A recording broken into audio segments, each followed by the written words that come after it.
প্রিয় দেশবাসী, আসসালামু আলাইকুম। সবাইকে আন্তরিক শুভেচ্ছা এবং স্বাগতম জানিয়ে আমি আপনাদেরকে দক্ষিণ চরটিকি থেকে পাকুন্দিয়া থানা, Kishoreganj district, Bangladesh fire service civil ডিফেন্সের লোক এখানে উপস্থিত আছেন। সবাই অক্লান্ত পরিশ্রম করে মৃতদেহটি উদ্ধার করার চেষ্টা করতেছে। ইতিমধ্যে মেয়ের বাবা চলে যাচ্ছে মেয়ের জানাজা ধরার জন্য। মেয়ের জানাজা সম্ভবত আসরের নামাজের পরে হবে। শোকসপ্ত পরিবারকে সমবেদনা জানিয়ে দেশবাসীকে বলতেছি সতর্কতা অবলম্বন করবেন।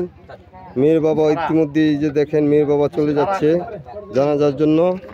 সবাই দোয়া করবেন পরিবারের সবাই যেন শোকসপ্ত পরিবারকে সান্ত্বনা দিতে সবাই আগ্রহ প্রকাশ করবেন এবং পানিতে ঘুরতে আসলে সতর্কতা অবলম্বন করবেন। সেফটি বুট ছাড়া, সেফটি ছাড়া পানিতে কখনোই ঘোরাফেরা করা যাবে না।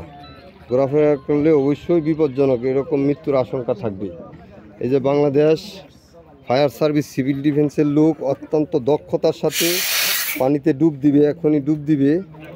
আপনাদেরকে এগুলি দেখানোর চেষ্টা করব। ধন্যবাদ।